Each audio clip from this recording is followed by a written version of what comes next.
ഒരു വീട് എന്ന് പറയുന്നത് എല്ലാവരുടെയും സ്വപ്നമല്ലേ? ഒരു ആയുസിന്റെ അധ്വാനം കൊണ്ടുണ്ടാക്കുന്ന വീട്ടിൽ നല്ല ക്വാളിറ്റി ഉള്ള ഐറ്റംസ് യൂസ് ചെയ്യണമെന്ന് എല്ലാവരും ആഗ്രഹിക്കുന്നില്ലേ? ചേലക്കര മേപ്പാടത്തുള്ള ഏദൻ ഗ്ലാസ് ആൻഡ് പ്ലൈവുഡ്.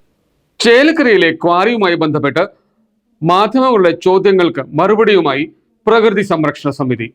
നിലവിലുള്ള കോഴികളുടെ എണ്ണം കൃത്യമായിട്ട് നമുക്ക് കിട്ടിയിട്ടില്ല.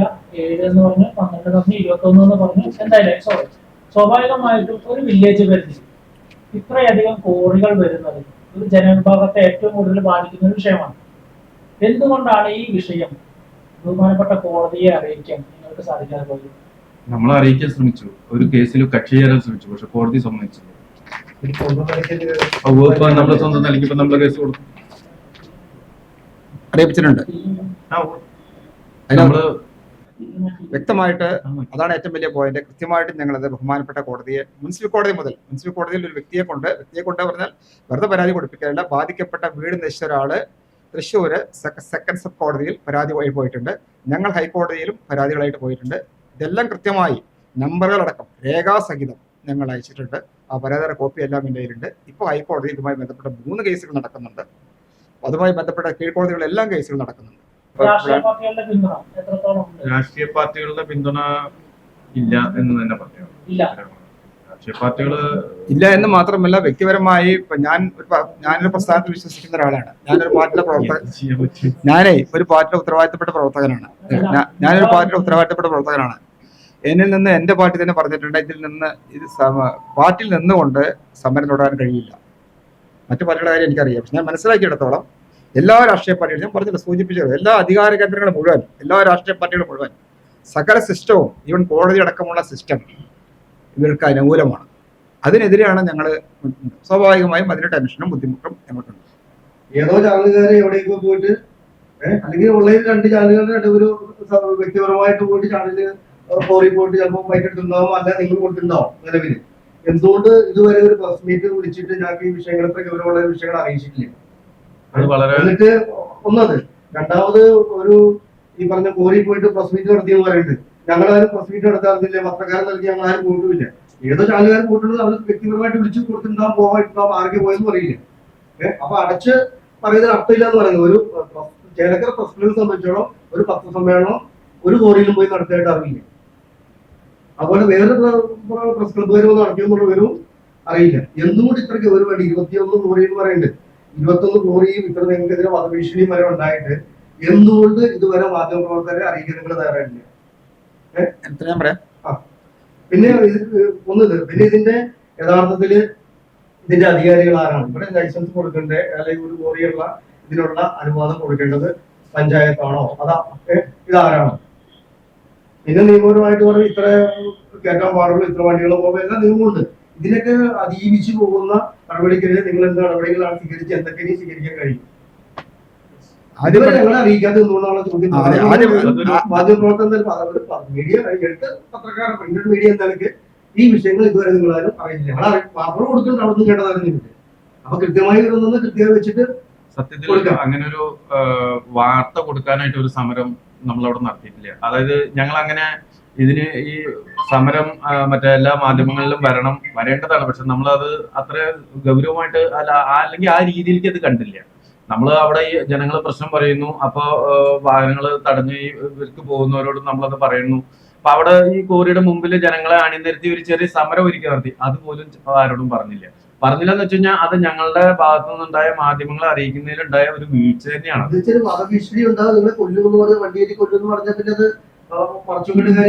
അല്ല, അങ്ങനെ അത് വന്നപ്പോ അത് കുറച്ചു കാലമായി. പക്ഷെ വീണ്ടും അത് രൂക്ഷമായിട്ട് ഈ അടുത്ത ദിവസങ്ങളിൽ ഇപ്പൊ ഈ അടുത്ത ദിവസങ്ങളിൽ അത് രൂക്ഷമായി. പലരും അത് പറയാൻ തുടങ്ങി, വേറെ പ്രത്യക്ഷമായിട്ടും പരോക്ഷമായിട്ടും പറയാൻ തുടങ്ങിയപ്പോഴാണ് എന്നതൊരു പത്രസമ്മേളനം നടത്തി ഇത് അവതരിപ്പിക്കാന്ന് വെച്ചാൽ ആദ്യം നമ്മൾ അതിനെ കണക്കിലെടുത്തില്ല.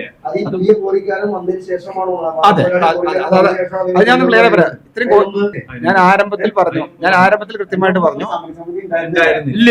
അല്ല, 2 കാര്യം. അല്ല, ഒരു കോറിയൊന്നും അങ്ങനെയല്ല എന്ന് പറയട്ടെ. ഞാൻ പറയാം.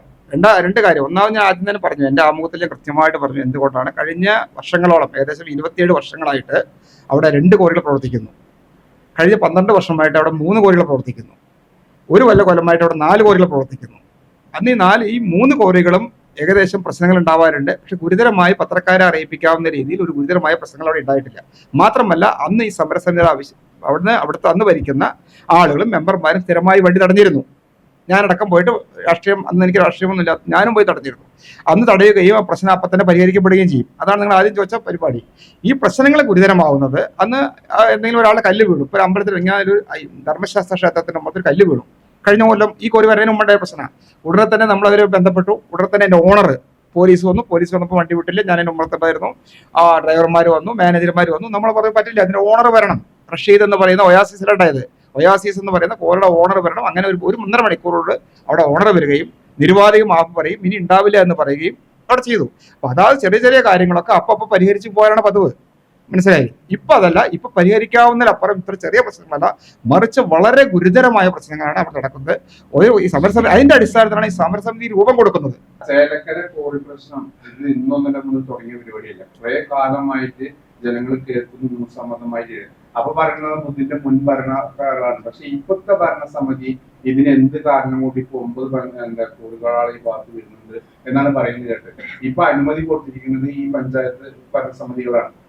ഈ 2 ഭരണസമിതിയിലെ അംഗങ്ങളാണ് ഇനിയിരിക്കുന്ന 2 പേര്.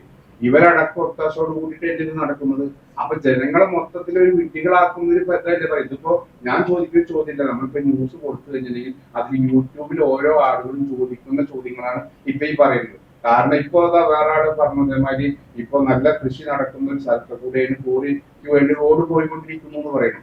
ആ കൃഷി സ്ഥലത്ത് പോയി കഴിഞ്ഞാൽ ഈ നാട്ടുകാരെ ബാക്കിയുള്ളവർക്ക് അടുത്ത് കഴിഞ്ഞ് നിർത്തിയത് എല്ലാ ലാസ്റ്റ് ഘട്ടത്തിൽ നിങ്ങൾ പറഞ്ഞ എല്ലാ അവസാന ഘട്ടത്തിൽ വരുന്നു പഞ്ചായത്താണ് ലാസ്റ്റ് ഘട്ടത്തിൽ വരുന്നത്. പഞ്ചായത്ത് അനുമതി കൊടുക്കാതെ ഇരുന്ന് കഴിഞ്ഞാൽ ഇങ്ങനെയുള്ള പ്രശ്നങ്ങൾ വരുമോ?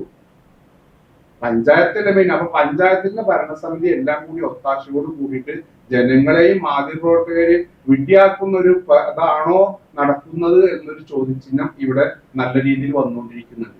അതിന് വ്യക്തമായ ഒരു മറുപടി സാധിക്കാം. നമുക്ക് ഈ ഭരണസമിതി വന്നതിന് ശേഷം ഒരു കോറിയുടെ അപേക്ഷ വന്നു. പഞ്ചായത്ത് ഭരണസമിതി അത് തള്ളി. അവർ കോടതിയിൽ പോയി, അവരതിനുള്ള നടപടി ഉണ്ടാക്കി.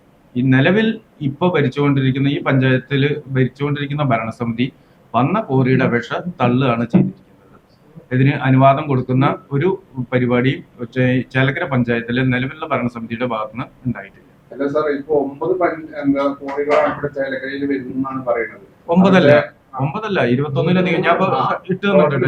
എന്റെ ഡീറ്റെയിൽസ് ഭരണസമിതി കൊടുക്കാതെ എങ്ങനെയാണ് അല്ല, ഇപ്പൊ നിലവിൽ 5 6 പ്രവർത്തിച്ചുകൊണ്ടിരിക്കുന്നുണ്ട്. അതിൽ ഈ ഭരണസമിതി വന്നതിന് ശേഷം പ്രവർത്തനം തുടങ്ങിയത് ഒരെണ്ണാണ്. അവരത് കോടതിയിൽ നിന്നാണ് അനുവാദം മേടിച്ചോളൂ.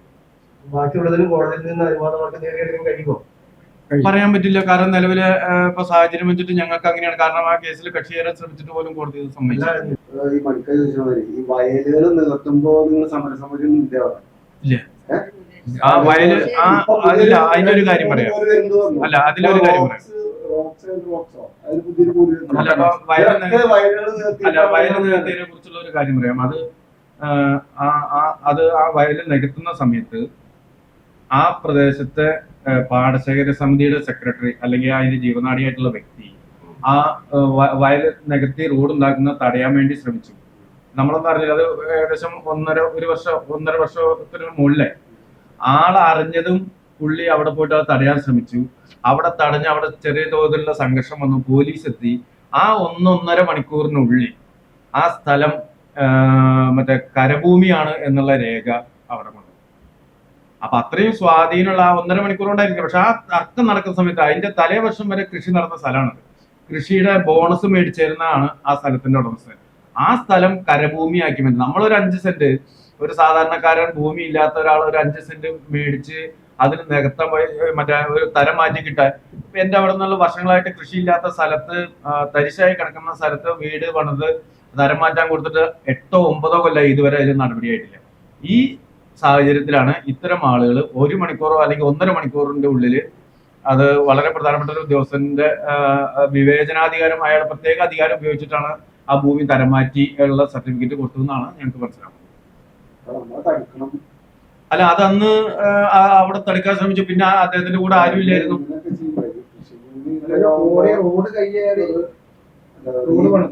അപ്പൊ ഈ സമരസമിതി എവിടെ റോഡ് കയ്യേറി? ഇപ്പൊ പുതിയ പ്രവർത്തനം ആരംഭിക്കുന്ന കോറിയുടെ അത് പൊളിച്ചല്ലോ. പൊളിച്ചു. അപ്പൊ ഈ സമരസമിതി ഒന്നും ഉണ്ടായില്ലേ? എന്തിന്? ആ ഒരു സമരമോ മറ്റുള്ള കാര്യങ്ങളായിട്ട് ഒന്നും കണ്ടില്ലല്ലോ.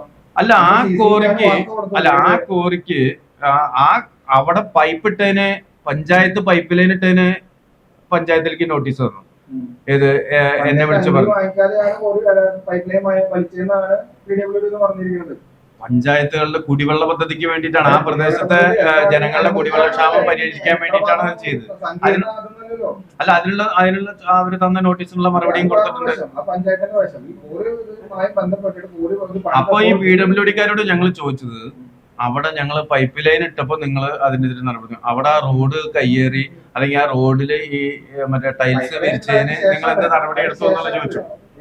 കയ്യേറി 15-20 ദിവസത്തിന് ശേഷമാണ് പൈപ്പ് ലൈൻ വലിക്കുന്നത്. തീർച്ചയായും അത് പൊളിക്കേണ്ടി വരും. പൊളിക്കുന്ന അതിന് മുന്നേ അത് പണിതാണല്ലോ. അല്ല ഞാൻ പറഞ്ഞല്ലോ, ആ കോറിക്കുള്ള ഒരു വഴി ശരിയാക്കി എന്നുള്ളതല്ല നമ്മുടെ പ്രധാന പ്രശ്നം. ആ കോറിക്കുള്ള അനുവാദം കോടതി മറ്റേ പഞ്ചായത്ത് തള്ളിയതാണ്. അത് നോക്കേണ്ടത് PWD ആണ്. അത് നോക്കേണ്ടത്. അല്ല അപ്പൊ ആ ഒരു റോഡിൽ 4 കല്ലിട്ടു എന്നുള്ളതല്ല സമരസമിതിയുടെ മുമ്പിലെ പ്രധാന പ്രശ്നം. ആ കോറി വരുന്നതിനെ എതിർക്കുക എന്നുള്ളതായിരുന്നു നമ്മുടെ വിഷയം. അതിന് ഭരണസമിതി അത് തള്ളിക്കഴിഞ്ഞപ്പോ അവർ കോടതി പോയിട്ടാ കൊണ്ടുവന്നത്. അതിലും വരുത്തുന്നില്ല, അതിന്റെ മുകളിൽ 4 കല്ലിട്ടു. നേരത്തെ സൂചിപ്പിച്ച പോലെ 18 അനുമതികൾ വാങ്ങിച്ച് വന്നൊരു സ്ഥാപനത്തിലേക്ക് ഒരു വാർത്ത ചെയ്ത് മറ്റൊരു അവരുടെ മറുപടി കൊടുക്കാൻ പാടില്ല എന്ന നിയമമുണ്ടോ? അവിടെ പോയിട്ട് ഒരു നിയമമില്ല. നിങ്ങൾ ഉദ്ദേശിക്കുന്നത് ഒരു നിയമവുമില്ല, പക്ഷെ കീഴ്വഴക്കമുണ്ട്. കീഴ്വഴക്കമുണ്ട്, നിയമമല്ല. ചേലക്കര പ്രസ് ക്ലബ് പ്രവർത്തിക്കുന്നു. പറയണ്ടേ? നിങ്ങൾ ചോദ്യം കഴിഞ്ഞില്ലേ? അത് ചോദിക്കൂ. അനുമതി വാങ്ങിച്ചിട്ട് സാധനത്തിൽ പ്രശ്നിച്ച് ഒരു അവിടെ പോയിട്ട് അവിടെ അഭിപ്രായം തേടാൻ ഒരു ചാനലിന് സാധ്യമല്ലേ? കഴിഞ്ഞോ? ഞാൻ പറയുമ്പോൾ ഇടയ്ക്ക് ചോദിക്കുന്നത് ഈ അന്തിചർച്ചമാരി തീർച്ചയായിട്ടും ഒരു കോറികളെ സംബന്ധിച്ചിടത്തോളം അല്ലെങ്കിൽ ബാറുകളെ സംബന്ധിച്ചിടത്തോളം ഞാൻ പറഞ്ഞത് കീഴ്വഴക്ക പറഞ്ഞു. എൻ്റെ ആമുഖ പ്രസംഗത്തിൽ ഞാൻ കൃത്യമായി പറഞ്ഞു, കീഴ്വഴക്ക പ്രകാരം സമൂഹത്തിൽ എവിടെ സമൂഹം മാന്യമായ ഒരു സമൂഹം ആഗ്രഹിക്കാത്തത്, പലിശക്കാരായാലും ശരി, കോരിക്കാരായാലും ശരി, അധികച്ചവടക്കാരായാലും അത്തരം കാര്യങ്ങൾ പത്രക്കാര് പോകുമ്പോൾ വളരെ ശ്രദ്ധയോടെ വേണം പോകാൻ പാടില്ല എന്നുള്ള അഭിപ്രായക്കാരാണ് പൊതു പത്രക്കാര്. നിയമമൊന്നുമില്ല. പത്രക്കാർ പലപ്പോഴും നിയമം നോക്കിയിട്ടല്ല പ്രവർത്തിക്കുക. പത്രക്കാരുടെ സാഹചര്യം സമൂഹത്തിന് വേണ്ടിയിട്ട്, സമൂഹത്തിന്റെ കണ്ണാടിയായിട്ടാണ് പത്രക്കാർ പ്രവർത്തിക്കേണ്ടത്. സമൂഹത്തിന് വേണ്ടിയാണ് പ്രവർത്തിക്കേണ്ടത്. അത് ബാധിക്കപ്പെടുന്ന ആളുകൾക്ക് വേണ്ടിയാണ് പത്രക്കാർ പ്രവർത്തിക്കേണ്ടത്, അല്ലാതെ മറിച്ചല്ല. ഈ സമരസമിതിയായിട്ട് ഈ ചാനലിൽ CCV ആണ് ആ വാർത്ത പോലും ചെയ്തത്. സംരക്ഷണ സമിതിയായിട്ട് ഏതെങ്കിലും വാർത്ത CCV അങ്ങനെ ജനങ്ങൾക്കൊപ്പം നിൽക്കുന്നില്ല എന്ന് തോന്നുന്നുണ്ട്? പറഞ്ഞിട്ടില്ല. ഒരു വാർത്ത എടുത്തു കഴിഞ്ഞാൽ അതിന്റെ അപ്പുറത്തെ മറുവശവും തേടണം എന്ന് അതൊരു കീഴ്വഴക്കുണ്ട്. അതും CC അവിടെ ലംഘിച്ചു എന്നാണ് എനിക്ക് പറയാനുള്ളത്. അഭിപ്രായം തേടല്ലേ? നിങ്ങൾ എന്തുകൊണ്ട് ശരി, ഒന്ന് രണ്ട് കാര്യങ്ങൾ. എന്തുകൊണ്ട് നിങ്ങൾ സമരസമിതിയുമായി ബന്ധപ്പെട്ടില്ല? എന്തുകൊണ്ട് സമരസമിതിയുമായി ബന്ധപ്പെട്ടില്ല? അതല്ല, നിങ്ങൾ അങ്ങനെ